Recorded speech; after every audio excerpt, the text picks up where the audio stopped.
하나님 말씀은 요한복음 4장 27절부터 42절까지 교도하십니다. 우리가 지난 시간에는 앞부분의 말씀을 통해서 사마리아 수가성 우물가에서 예수께서 사마리아 여인 한 사람을 만나서 그에게 복음을 전하게 되었었죠. 오늘은 그 복음을 전해 들은 사마리아 그 여인이 예수님을 만나고 난 이후에 어떤 반응을 보이고 어떤 변화된 삶을 살았는가 하는 것이 오늘 본문에 대한 내용입니다. 이 여인은 예수님을 만난 이후에 인생이 거의 180도로 달라졌다고 할 수 있습니다. 예수님을 만난 사람은 이렇게 분명한 반응이 나타나게 돼 있어요. 소금을 먹은 사람은 어떤 반응이 나타나요? 예? 물을 켜게 돼 있죠. 예. 소금 먹은 사람은 물 켜게 돼 있잖아요. 그거는 당연한 반응으로 나타날 수 있죠. 그처럼 예수님을 만난 사람은 이 사마리아 여인처럼 반드시 이런 반응이 나타나야 되고, 또 이런 반응이 안 나타나면은 좀 문제가 있는 것이 됩니다. 예수님을 만난 사람으로서요. 그래서 오늘 본문을 통해서 우리가 예수님 만난 자의 반응이 나에게도 있는가 한번 점검을 해볼 수 있는 기회가 되기를 바랍니다. 1번 문제 다 같이 읽어봅니다. 시작. 예수님은 제자들이 먹을 것을 사러 동네에 들어간 사이에 사마리아 여인을 만나 영생의 복음을 전하셨다. 제자들이 돌아와서 이 장면을 보고 이상히 여긴 이유는 무엇인가 그랬어요. 27절 말씀에 보면 이때에 제자들이 돌아와서 그랬어요. 이때는 바로 점심때입니다. 제자들은 먹을 것을 사러 동네에 들어간 때고, 그 사이에 사마리아 여인이 물 기르러 와가지고 예수님과 만나가지고 몇 가지 주고받는 대화가 있었단 말이죠. 그리고 이제 그 사마리아 여인은 예수님을 만나 기뻐하면서 물동이 버려놓고 동네로 들어가 버렸어요. 들어가고 없는 사이에 제자들이 먹을 것을 사가지고 이제 예수님께 돌아온 것입니다. 그것이 바로 이때에 이렇게 되어 있는. 제자들이 돌아와서 예수께서 여자와 말씀하시는 것을 이상히 여겼다. 이상히 여겼다. 어찌해서 이상히 여기게 됐느냐? 그럼에도 불구하고 제자들은 아무도 묻는 자가 없었다고 그랬어요. 그래서 왜 이상히 여겼는가 하는 것은 이 당시 유대 전통에 따르면은 랍비들은 여자들과 공적으로 대화나 어떤 가르치는 것을 하지 못하게 되어 있었습니다. 그런데 더군다나 유대인들이 가장 경계하고 멸시하는 이런 사마리아 여인과 대화를 하고 계셨기 때문에 예수님이 이상한 거죠. 제자들이 볼 때는. 그러면서도 아무도 이 주님 어떻게 이 사마리아 여인하고 얘기를 하고 있습니까? 이렇게 묻는 자가 없었다 그랬어요. 그것은 아마 예수님께서 그 당시에 그 복음을 전하고 또 있던 그 모습이 너무 진지해서 그랬는지, 어찌해서 그랬는지 하여튼 이 제자들은 이상히 여기면서도 이상하다고 아무도 묻는 자가 없었다 그랬습니다. 예수님의 그 깊은 뜻을 다 어떻게 알겠습니까? 그 당시 어떤 전통적인 그런 그 겉으로 비치는 그 모습, 그것만 보고 이상하다고 여길 것이 아니라 예수님이 저 여인을 만나 저렇게 진지한 얘기를 하고 하셨다면 무언가가 이유가 있었을 텐데 하는 이런 뉘앙스를 여기서 주고 있는 거죠. 지금까지 제자들이 예수님을 따라다니면서 봤을 때도 예수님이 하시는 일에 있어서 아무 뜻없이 그렇게 하는 일은 없었잖아요. 그러니까 예수님께서 저 여인을 만나서 정말 모든 유대인들이 다 외면하는 사마리아 사람이지만, 그러나 저 여인과 예수님이 저렇게 진지하게 얘기를 하는 데에는 뭔가 분명히 큰 뜻이 아마 계실 것이다, 이렇게 생각했겠죠. 그래서 우리도 어떤 이해되지 않는 그저 일상적인 우리의 상식적 판단이나 그런 걸 가지고서 우리가 성경을 이해하려면 성경이 이해가 될 리가 없죠. 예수님 말씀이 이해가 될 리가 없고 예수님 하는 행동 하나하나가 이해가 될 리가 없어요.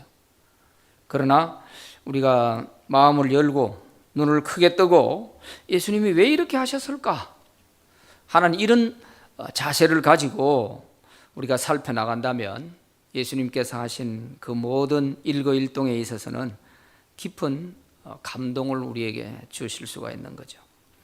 제자들은 여기서 가볍게 그렇게 여기서 뭐 주님께 묻는다든지, 주님 도대체 어떻게 하시려고 이렇게 하십니까? 안 그래도 지금 예수님을 욕하고 비난하는 사람이 많은데 왜 이 사마리아 여인과 같이 또 이 얘기를 해가지고 왜 또 이렇게 불편하게 하십니까?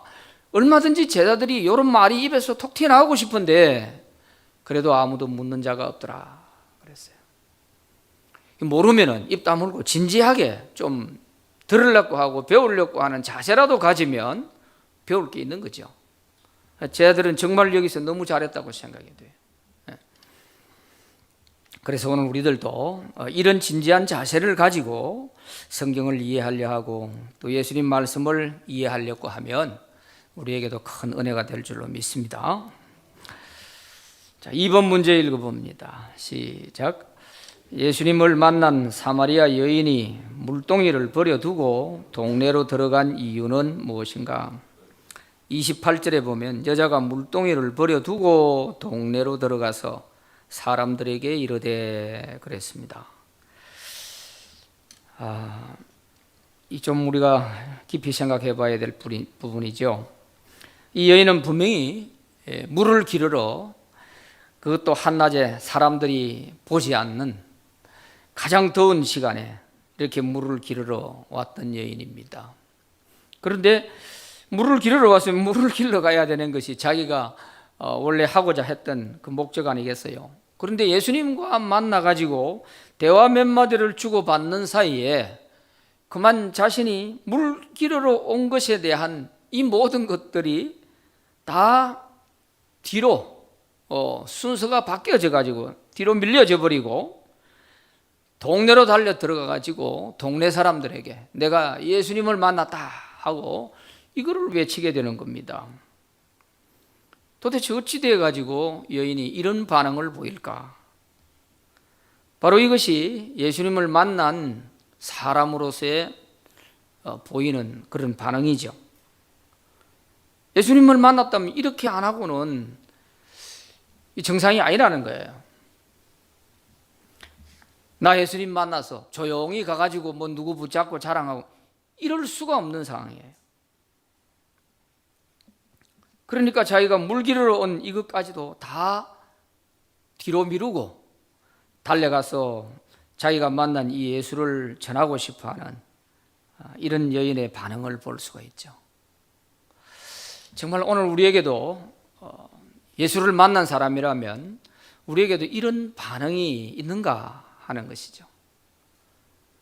예수를 만난 지가 너무 오래돼서 그래 버렸는지 우리에게는 예수님을 만난 이 뜨거운 어떤 마음과 열정 이런 것들이 너무 많이 식어버린 것 아닌가? 수십 년 전에 내가 은혜 받고 그때 예수님 만난 그거 늘 우려 먹으면서 오늘까지 버티고 있는 거 아닌가? 그렇게 된다면 정말 그 영혼은 아주 피폐된 영혼이고 굉장히 불쌍한 영혼이라고 할 수 있겠죠.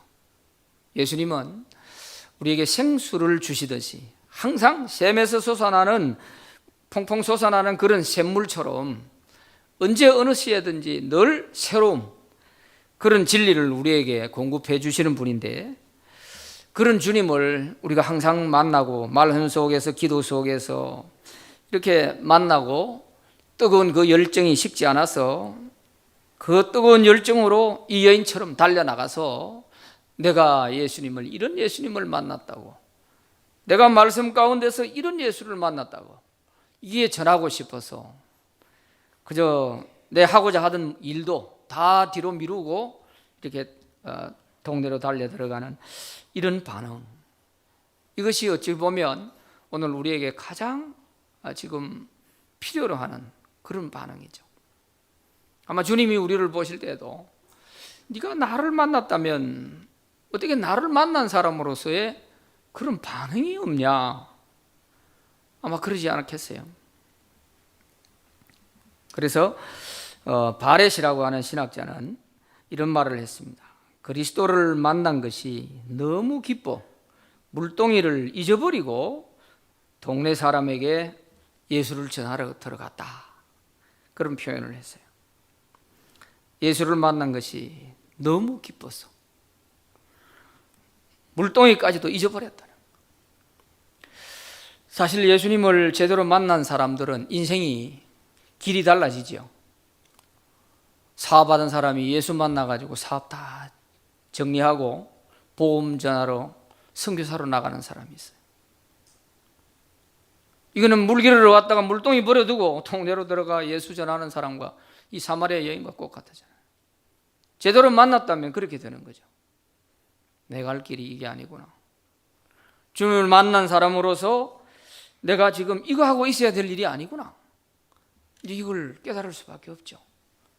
인생은 제한되어 있고 짧은데 지금까지 내가 주님을 믿는다고 하지만 그저 겉으로만 이렇게 믿는 사람처럼 살아왔을 뿐이고, 정말 내가 그 만난 주님을 위해서 살아온 게 뭔가 생각해 보면 이대로 살아서는 안 되겠다, 그런 생각이 들죠. 그래서 나이가 들었음에도 불구하고 다 정리하고 내가 이제라도 남은 여생에 대해서 주님을 위해서, 이 복음을 위해서 내가 살아야겠다, 이렇게 결심하고 다른 인생의 길을 가는 사람이 많이 있습니다.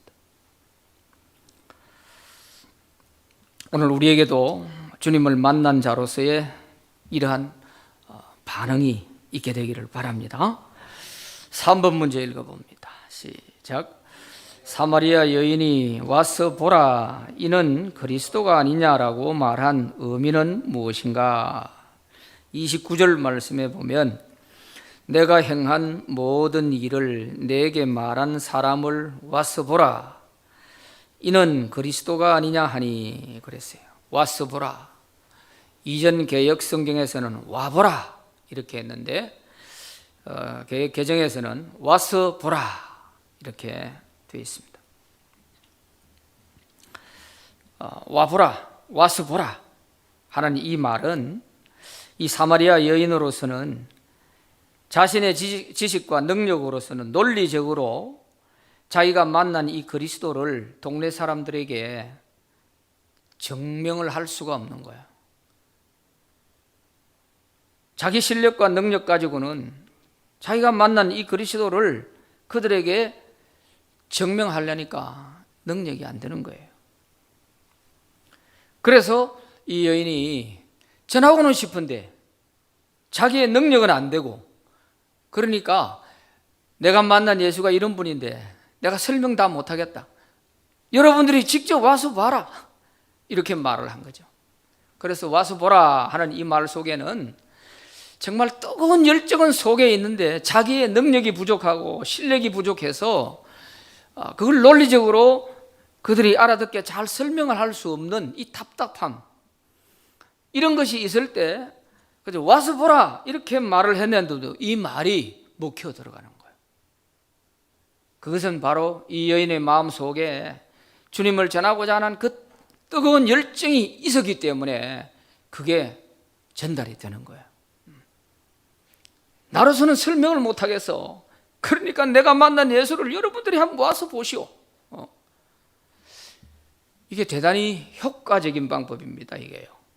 뭐 내가 좀 안다고 해가지고 내 능력과 지식 가지고 막 설명을 잘하면 될 것 같죠? 복음은 그렇지 않습니다. 복음은 그렇지 않아요. 복음은 내 속에서 전하고자 하는 그런 뜨거운 열정이 있을 때 그냥 표현이 부족하고 정말 그 설명이 앞뒤가 안 맞고 이런 것 같아도 그 말 듣고 예수 믿고 꼬꾸라지는 사람이 생기는 거예요. 그러나 유창하게 설명을 잘하고 대단한 박식한 사람인데도 그 사람 말 듣고는 믿는 사람이 안 나온단 말이에요. 무엇에 대한 차이겠습니까? 예수님을 만난 자로서 확실한 그런 확정과 열정이 있는 사람은 그런 반응이 나타나는 거예요. 아볼로라고 하는 사람은 이 사도행전에 보면은 대단히 박식한 사람입니다. 뭐 지식적으로 뭐 율법적으로 뭐 문학적으로 대단히 박식한 사람이 아볼로예요. 그래서 아볼로가 고린도에 와가지고 복음을 전하는데 거기에 교인들이 가만히 들어보니까 아주 박식하게 막 잘 전하기는 전하는데 뭔가 허전한 거예요. 허전해요.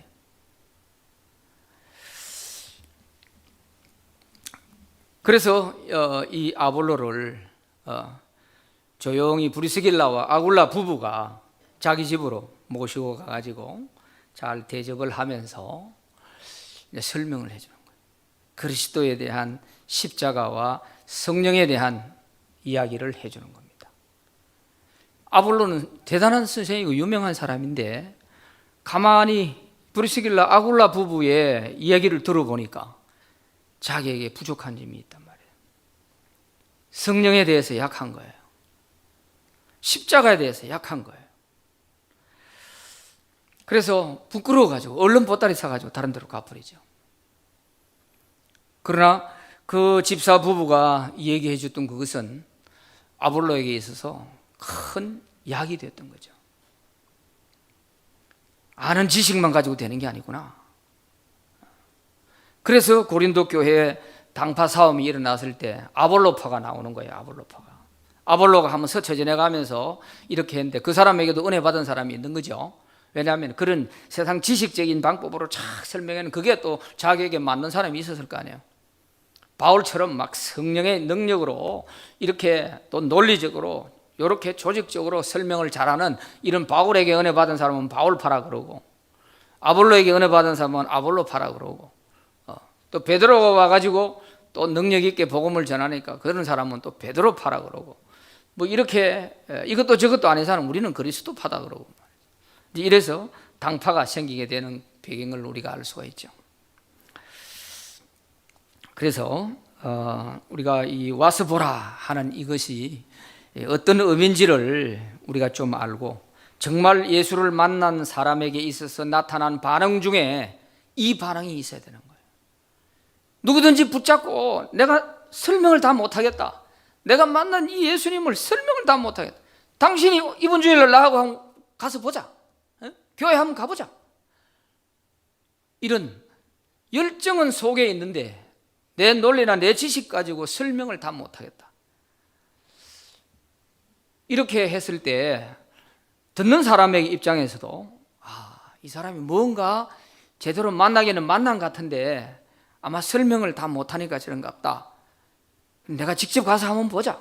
이런 마음이 안 들겠습니까?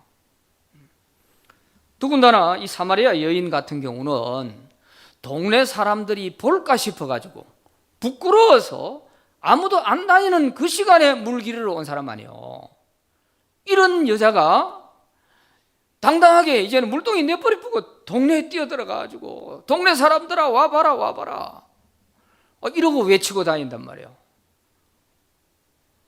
그러니까 자기는 윤리적으로 도덕적으로도 동네 사람들에게 떳떳하지 못한 거예요. 왜? 남편을 6번이나 바꿔가며 살고 있으니 그 사람이 하는 얘기를 동네 사람이 누가 들어주겠습니까? 무슨 말을 한들 말같이 들어주겠냔 말이에요. 그런데 어느 날 이 여인이 변화되어 동네에 들어와가지고 사람들아 내가 예수를 만났다. 내 능력과 내 지식을 가지고 설명을 못 하겠는데 여러분들이 한번 와서 직접 봤으면 좋겠다. 한번 와보시오. 이렇게 하고 막 돌아다니니까 그 사람들의 입장에 볼 때 저 여자가 저런 사람이 아닌데 어떻게 해서 저래 됐을까? 자기 능력으로는 설명할 수가 없겠지. 메시아를 어떻게 자기가 설명하겠냐? 그러니까 우리가 가서 한번 직접 보자. 이래서 동네 사람들이 아마 웅성웅성하면서 모여 들어가지고 예수님께 나오게 됐던 것 같아요. 그 뒤에 30절에 보면은 그들이 동네에서 나와 예수께로 오더라 그랬지 않습니까? 이게 먹혀 들어간다니까요. 예수님을 만난 사람은 지식이 부족해도 괜찮아요. 윤리적으로 도덕적으로 사람들에게 어필할 수 있는 그런 모든 것이 부족하고 도무지 내가 만난 예수를 전하고는 싶은데 내 입장이 그럴 처지가 못 된다. 그런 생각이 들어도 괜찮아요. 내 속에 예수를 만난 확실한 증거와 열정이 있으면 한번 와서 보시오. 이 말만 하는데도 그게 먹혀 들어가고 그게 통하는 거예요. 이게 바로 예수님을 만난 사람에게 나타나는 반응입니다. 만나지 않은 사람이 이렇게 한다고 되겠습니까? 할 수도 없을 뿐만 아니라 이런 반응이 나타날 리도 없죠. 그런 점에서 오늘 우리 모두도 정말 예수님을 만났다면 수십 년 전에 만난 그거 울고 먹는 것이 아니고 오늘 하루하루의 말씀 속에서 내가 만난 그 인격적 예수님, 내만 알고 있기가 너무 아깝다. 이 예수님을 내가 어떻게 좀 전하면 좋을까? 이런 뜨거운 열정이 일어나가지고 우리도 만난 사람마다 붙들고 한번 와보시오. 이번 주일 우리 신광교회 나하고 한번 갑시다. 한번 가서 봅시다. 좀 이렇게 이런 반응이 좀 나타났으면 좋겠어요. 이런 반응이. 지난 주일날 제가 설교를 마치고 나니까요, 우리 집사님 가운데 한 분이 그동안 코로나로 인해 가지고 여러 주 동안 교회를 제대로 못 나왔어요. 근데 그날 주일날도 저 멀리 전라도까지 일부러 가셨다가 아마 돌아오는 길에 우리 교회 예배 그 유튜브 영상을 들으면서 돌아오시게 됐대요. 차 안에서 듣는데 그 설교를 들으니까 꼭 나를 두고 하는 얘기 같아서 내가 코로나 탕자라고 너무 막 양심에 가책이 생기고 그랬다는 거예요. 그래서 내가 이래서 안 되겠다 하고 이제 잘해보겠습니다 하면서 저한테 문자를 보냈었어요. 그 자체가 은혜죠. 그래도 하나님이 정말 내가 참 집사님을 많이 사랑하시는 것 같습니다. 유튜브를 통해서라도 차 안에서라도 몸이 어디에 있든지 주님을 생각하고 그 시간에 그 말씀을 들을 수 있었다는 그 자체가 주님이 당신을 너무 사랑하는 것이라고 제가 그렇게 답을 해줬죠. 그래서 우리 힘내서 한번 하나님과 열심히 동행해 봅시다 하고 답을 보내줬더니 너무 감사하다고 그랬어요. 여러분, 우리가 어떤 상황에서든지 그때 우리가 만나는 그 예수님을 전하고 싶은 이런 열정이 있어야 돼요. 그것이 주님을 만난 사람에게 나타나는 반응이에요. 그리고 내가 설명 다 못하겠는 것은 설명하려고 그게 고민하지 말고 한번 와보시오. 내가 만난 이 예수를 당신들이 한번 와서 직접 한번 들어보시오. 이런 열정이죠.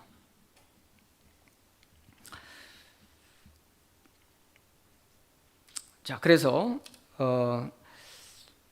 이 와보라 하는 것은 예수님도 이 방법을 사용했고 빌립 집사도 나다나엘 친구를 전도할 때 이 방법을 사용을 했어요. 요한복음 1장 39절 한번 봅시다. 시작. 예수께서 이르시되 와서 보라. 그러므로 그들이 가서 계신 데를 보고 그날 함께 거하니 때가 10시쯤 되었더라. 이거는 어떤 장면이냐 하면은 세례 요한의 제자로 있던 요한과 안드레가 예수님을 만났단 말이죠. 세례 요한이 또 예수님을 보라, 세상 죄를 지고 가는 하나님의 어린 양이다 하면서 소개를 했기 때문에, 그래서 세례 요한의 제자 이 요한과 안드레 두 사람이 예수님을 만나서 예수님 어디에서 묵고 계십니까? 하고 이렇게 물었을 때 예수님께서 와서 보라, 와서 보라. 그래서 예수님 따라가가지고 예수님이 계신 데에서 하루를 머물게 되는 거죠. 거기에 머물면서 이 두 제자가 완전히 예수님의 제자로 돌아서게 되는 거예요. 이렇게 예수님도 사용을 했을 뿐만 아니라 1장 46절에 보면은 거기 또 빌립이 자기 친구 나다나엘을 예수님께로 인도할 때 우리가 메시아를 만났다. 그런데 그 메시아는 나사렛 사람이다.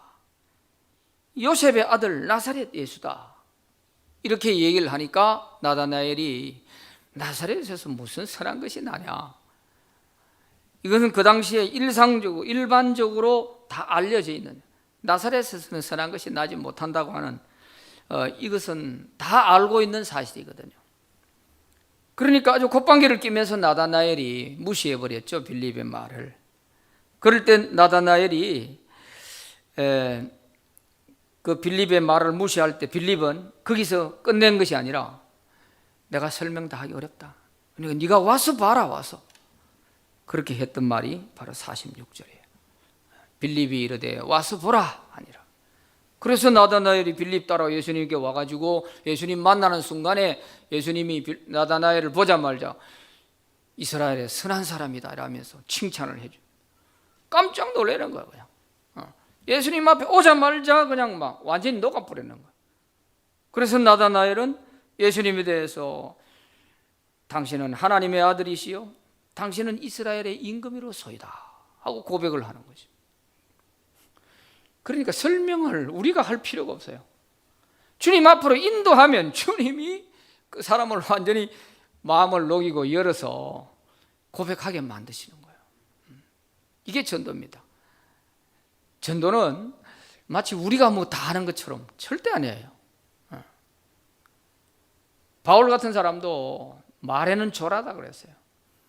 굉장히 말재간이 없는 사람이에요. 그런데도 열정이 있으니까 그 사람 한마디 한마디 하는 그 말이 전부 능력이 되어버리는 거예요. 그러니까 말재간 없다고 전도 못한다? 절대 아니에요. 뭐 공부를 작게 해가지고 전도 못한다? 그것도 절대 아니에요. 오히려 아볼로처럼 많은 지식 가지고 그 지식 가지고 뭐 설명해 보려 하다가 실패하는 거예요. 집사 앞에서 부끄러움을 당하는 거예요. 우리는 하나님의 능력을 믿어야죠. 바울도 지식을 가지고 아덴에 가가지고 철학적인 논리를 전개하면서 막 설명을 하려고 그랬어요.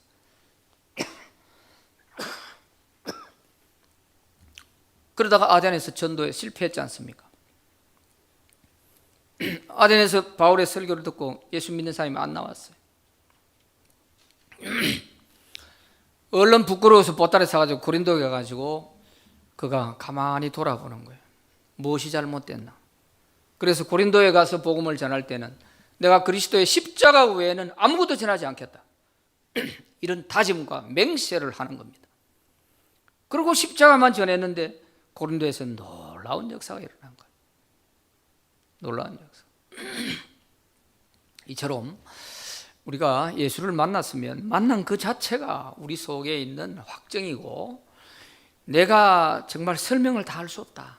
내가 만난 예수님을 정말 설명을 다 할 길이 없으니까 네가 나하고 같이 직접 와서 한번 봐라.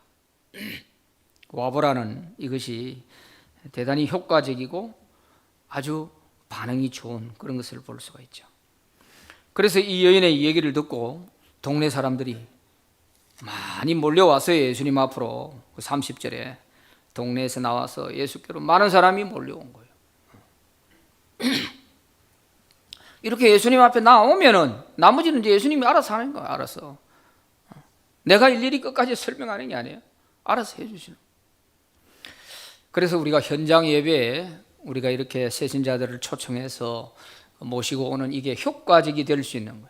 그래서 총동원 전도주일이 효과적인 방법이 될 수 있는 것이, 우리가 이 방법을 잘 보면은 단순하면서도 이게 먹혀 들어가는 거예요. 요한복음에서는 특히 보세요. 와서 보라, 와서 보라는 걸 3번이나 지금, 예수님도 이 방법 쓰고 빌립 집사도 자기 친구에게 이 방법 쓰고, 사마리아 여인 같은 경우는 도덕적으로나 윤리적으로 도무지 사람들에게 먹혀 들어갈 수 없는 그런 위치에 있는 사람이지만, 그래도 내가 만난 예수 설명할 수는 없지만 여러분들이 한번 와서 직접 보시오, 이렇게 하고 외쳤는데 그게 먹혀 들어가는 거예요. 중요한 것입니다. 문제는 우리에게 주님을 만난 이런 열정과 확신과 이런 반응이 나타나야 된다는 거죠. 이게 없다는 것은 내가 예수를 안 만난 사람이거나 만난 지 오래돼 가지고 이제 다 식어버렸거나 뭐 그 중에 하나겠죠. 이것은 사실은 참 좋지 않은 현상이죠. 우리에게는 다시 열정을 회복할 수 있기를 바랍니다. 주님을 만난 것이 언제든지 간에 그 주님 만나서 내가 그 주님 앞에 주로 고백하며 내 인생 이제 주님께 맡기고 살겠다고 하던 그 뜨거운 열정들, 이것이 다시 새록새록 회복되기를 바랍니다. 4번 문제 읽어봅니다. 시작. 사마리아 여인이 동네로 들어간 사이 제자들이 예수님께 식사를 권했을 때 예수님은 어떤 말씀을 하셨는가? 32절에 이르시되 내게는 너희가 알지 못하는 먹을 양식이 있느니라 그랬어요. 이제 양식을 사온 제자들이 예수님께 그걸 내놓으면서 주님 이제 식사하세요, 이렇게 말씀을 드리니까 예수님께서 내게는 너희가 알지 못하는 먹을 양식이 있느니라.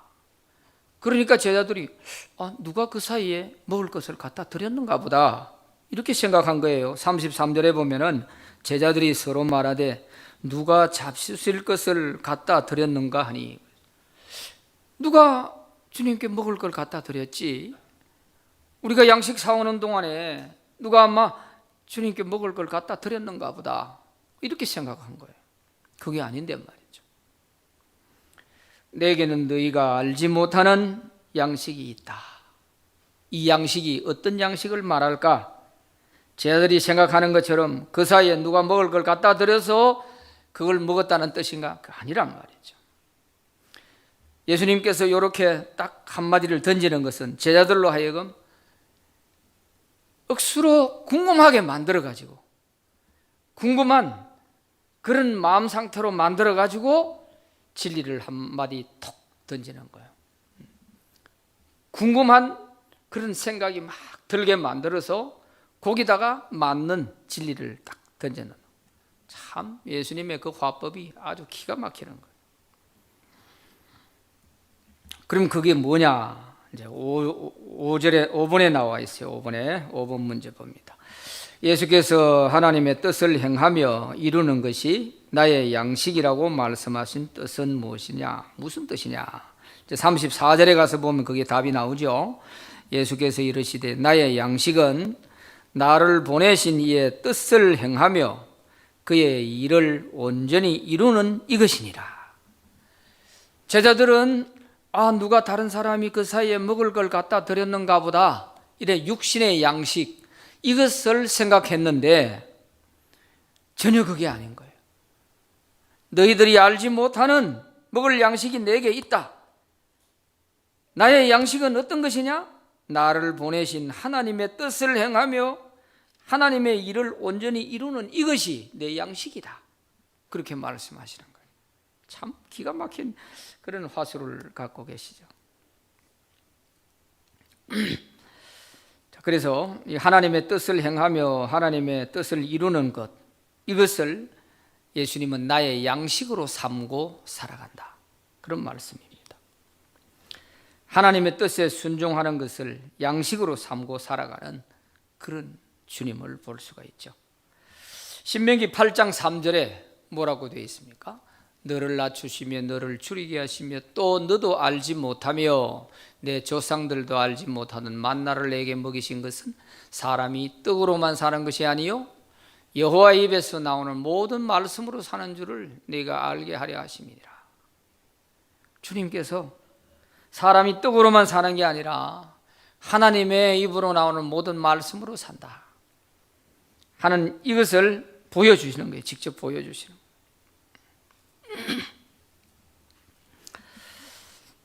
매일 우리가 양식을 먹듯이 예수님은 매일매일 하나님의 말씀에 순종하고 하나님의 뜻을 이루는 것으로 양식으로 생각하면서 살아가시는 거예요. 이 말을 좀 우리가 이해하기 쉽게 간단하게 바꾼다면 하루하루를 살아갈 때 내가 오늘 하루도 하나님의 뜻을 위하여 살지 아니했을 때에는 내가 밥을 안 먹겠다, 그 말과 같은 거란 말이에요. 내가 육신의 양식도 먹지 않겠다. 하나님의 뜻에 순종하지 못하고 하나님의 뜻을 이루지 못한 이런 날에는 내가 육신의 양식도 먹지 않겠다. 내 양식은 정말 하나님 말씀을 이루고 하나님 말씀의 뜻에 따라 순종하는 이것을 나는 양식으로 삼고 살겠다, 그런 말씀이란 말이죠. 대단한 거잖아요. 예수님은 이런 각오를 가지고 사시는 거예요. 그러니까 사마리아 여인에게 복음을 전했고 이 여인이 동네에 들어가서 많은 사람들을 예수님께 데려와 가지고 예수님이 그들에게 또 복음을 전하면서 그 사마리아의 마을에, 수가성 마을이 온통 그냥 복음으로 꽃을 피우게 된 거예요. 그러니까 예수님은 육신의 양식을 안 먹어도 배부른 거예요. 하나님의 뜻을 이루었으니까.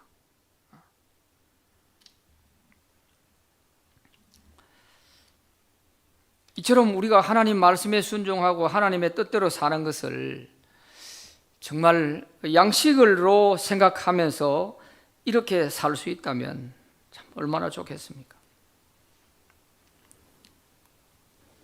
육신의 양식을 위해서 오히려 예수를 팔려고 하는 그런 사람들도 많은데 예수님 말씀에 순종하지 아니하면 나는 육신의 양식도 먹지 않겠다 하는 이런 각오를 가지고 산다면요, 정말 놀라운 역사가 일어나지 않겠습니까? 자, 예수님 그 말씀을 한번 보면요, 예수님이 하신 모든 말씀들은 내 말이 아니라 아버지의 말씀이라 그러면서 제자들에게 수시로 얘기를 하시죠. 요한복음 14장 24절 한번 같이 봅니다. 시작. 너희가 듣는 말은 내 말이 아니요 나를 보내신 아버지의 말씀이니라 그랬어요. 예수님이 하신 모든 말씀은 내 말이 아니요 나를 보내신 하나님 아버지의 말씀이다. 또 요한복음 10장 37절, 만일 내가 내 아버지의 일을 행하지 아니하거든 나를 믿지 말려니와 내가 행하거든 나를 믿지 아니할지라도 그 일은 믿으라 그랬어요. 하도 예수님이 말씀을 전해도 안 받아들이니까 내가 하는 이 말과 모든 행동이 나를 안 믿어도 좋다, 이것이 하나님의 일이라면은 그 일만큼은 믿으라. 얼마나 답답했으면 예수님께서 이렇게까지 말씀을 하실까? 내가 하는 모든 일이 이게 하나님의 일이라고 생각이 되거든. 이 일만큼은 믿어라. 나를 안 믿어도 좋다. 이렇게까지 답답해서 말씀을 하시고 계시는 거예요. 그럴 정도로 예수님은 자신의 얘기를 하려고 한 것이 아니라 하나님이 하라고 하신 말씀, 그것을 위해서 하신 것이죠. 그러니까 하나님의 뜻을 이루고 하나님의 말씀대로 사는 것, 그것을 나의 양식이다. 너희가 알지 못하는 내게 먹을 양식, 이 양식이 내게 있다. 이렇게 말씀을 하십니다. 자, 6번 읽어봅니다. 시작. 눈을 들어 밭을 보라. 추수 때가 되었다고 하신 말씀의 뜻은 무엇인가? 그랬습니다. 36절부터 38절까지의 그 말씀들을 우리가 함께 봐야 되는데요. 35절에 먼저 보면 제자들이 하는 말 가운데 너희는 넉 달이 지나야 추수할 때가 이르겠다 하지 아니하느냐. 그러나 나는 너희에게 이르노니 너희 눈을 들어 밭을 보라. 희어져 추수하게 되었도다. 이렇게 말씀하고 있어요. 자, 여기 보면 제자들이 한 말 가운데 넉 달이 있어야 추수할 때가 이르겠다 하는 추수와 뒤에서 예수님은 너희 눈을 들어 밭을 보라. 희어져 추수할 때가 되었다 하는 이 추수, 예수님이 말씀하신 추수와 제자들이 말한 추수, 이 추수의 차이점이 뭡니까? 제자들이 한 추수는 무엇에 대한 추수를 말하는 거예요? 그렇죠. 자연에 있는 곡식에 대한 추수 때가 되었다. 그러니 자연의 곡식을 추수할 때는 아직 한 4개월 있어야 추수할 때다 이 말입니다. 그 사마리아 지역이. 그런데 예수님은 뭐예요? 너희 눈을 들어 밭을 봐라. 희어져 추수하게 되었다. 예수님이 말하는 추수는 무엇에 대한 추수? 영적인 추수. 영혼에 대한 영적인 추수를 말하는 거예요. 참 얼마나 예수님이 말씀하시는 말씀이 아주 참 재미가 있는지 말이죠. 한 절 한 절 보면은 아주 참 감탄이 절로 나오는 것입니다. 그래서 예수님이 바라볼 때는 영적인 세계를 바라보면서 추수 때가 되었다. 봐라 이랬잖아요. 보라. 희어져 추수하게 되었다. 이 말은 이제 사마리아 수가성 마을 사람들이 와르르 몰려와가지고 이 사마리아 여인 한 사람 때문에 예수님께 몰려와가지고 예수 믿는 사람이 많이 생겨나게 되는 겁니다. 예수 믿는 사람이. 그 39절에 가서 보면은 보세요. 그 동네 중에 많은 사마리아인이 예수를 믿는지라 그랬어요. 많은 사람이 예수를 믿게 됐잖아요. 이래 믿는 사람이 이제 많이 나오게 되니까 이걸 제자들에게 너 봐라. 이거 너희 눈으로 직접 한번 봐라. 예수 믿는 사람이 이렇게 막 생겨나는 거 이거 봐. 지금 추수 때가 다 됐다는 거야. 그 말이죠. 응? 추수 때가 다 됐다. 그러면서 설명을 합니다. 36절에 가서 보면 거두는 자가 이미 삭도 받고 영생에 이르는 열매를 모으나니 이는 뿌리는 자와 거두는 자가 함께 즐거워하게 하려 함이라. 뿌리는 자와 거두는 자, 또 거두는 자가 이미 삭도 받고 있다.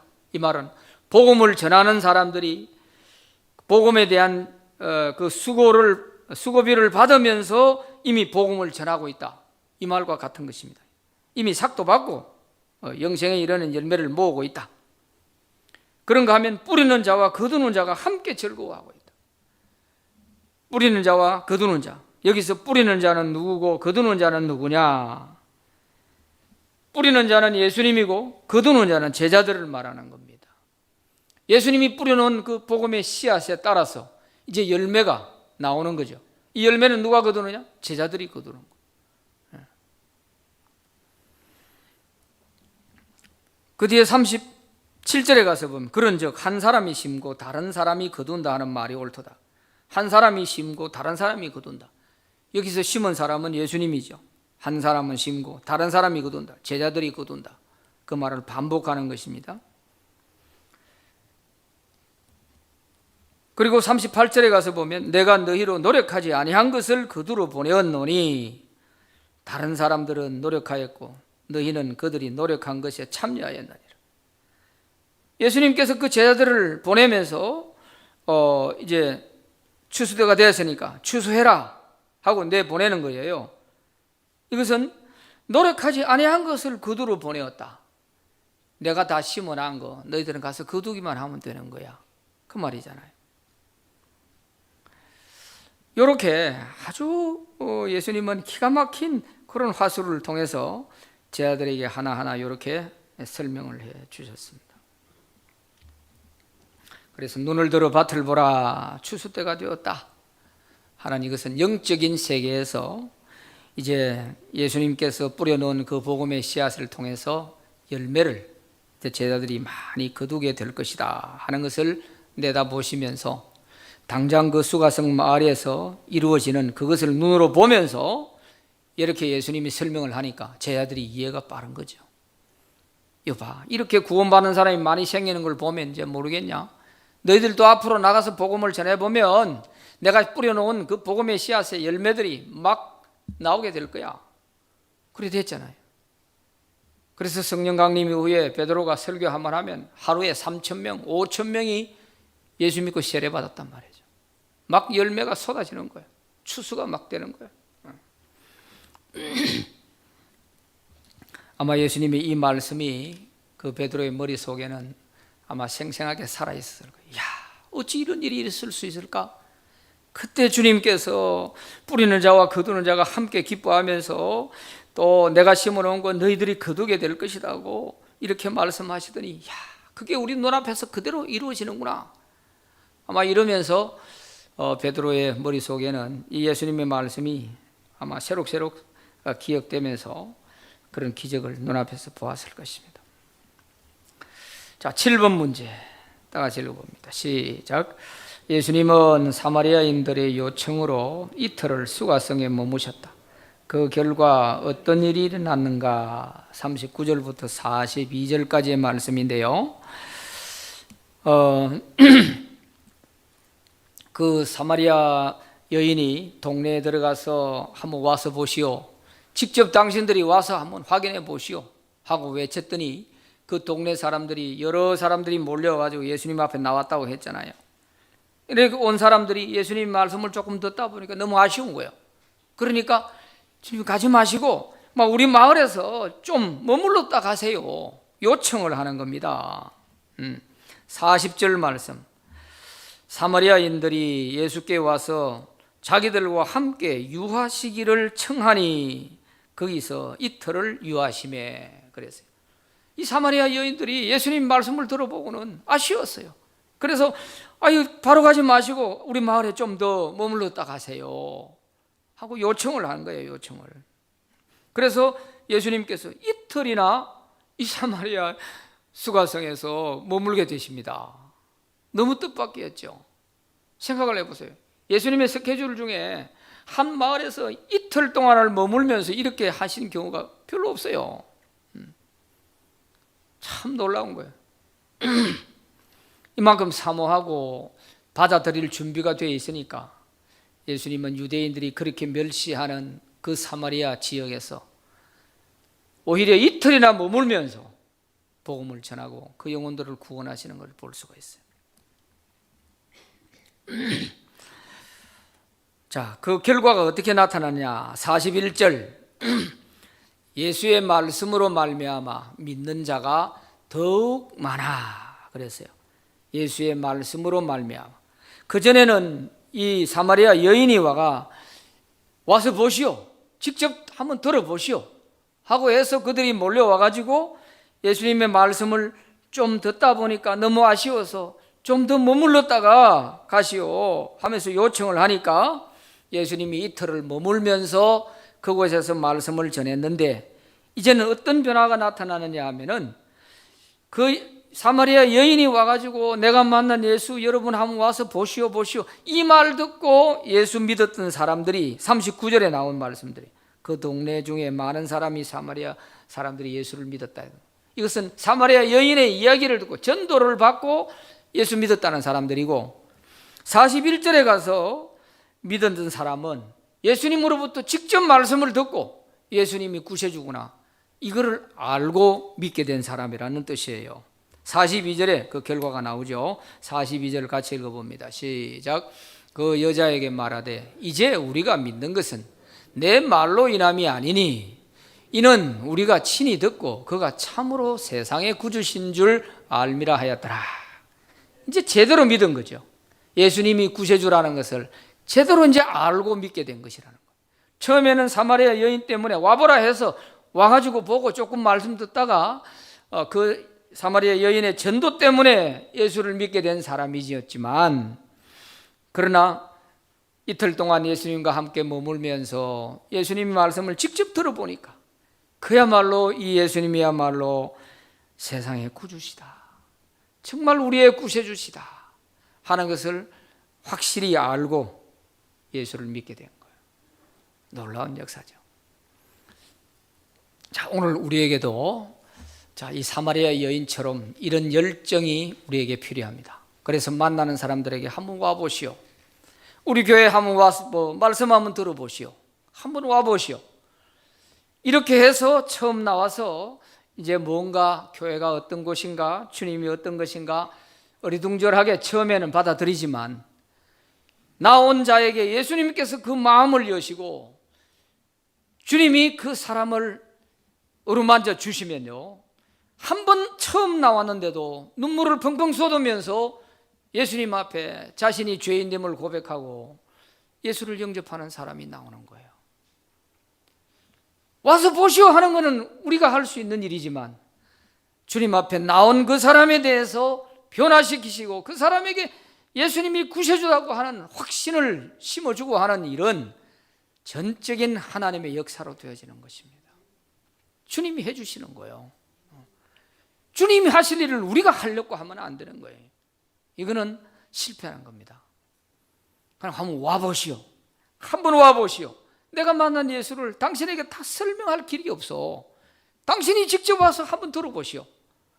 이것까지는 우리가 할 수 있잖아요. 이게 바로 예수 만난 사람의 나타나는 반응이에요. 사마리아 여인과 같은 이런 뜨거운 반응이 오늘 저와 여러분들에게도 다시 불같이 일어나게 되기를